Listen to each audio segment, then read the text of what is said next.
अहिल्यानगरमधील ration card धारकांसाठी खुशखबर, आता मिळणार इतकी साखर। अहिल्यानगर जिल्ह्यातील अंत्योदय कार्ड धारकांसाठी मोठी समाधानकारक बातमी समोर आली आहे। आता कार्ड धारकांना साखर देखील मिळणार असेल। तब्बल 1.5 वर्षानंतर साखरेचा लाभधारकांना मिळणार आहे। एका अंत्योदय कार्डला रेशन दुकानातून प्रतिमाह 1 किलो साखरेचे वितरण केले जाणार आहे।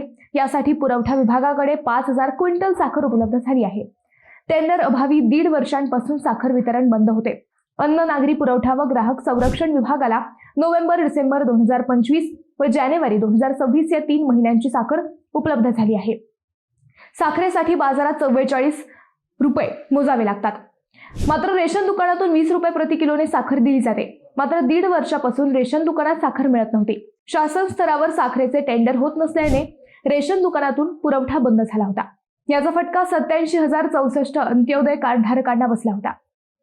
सध्या जिल्हा पुरवठा विभागाला 1 महिन्यांचे नियतन प्राप्त झाले असून वाटप सुरू होत आहे। यामुळे यंदा सामान्य कुटुंबातील नागरिकांना नववर्ष आधीच गोडवा मिळाला आहे।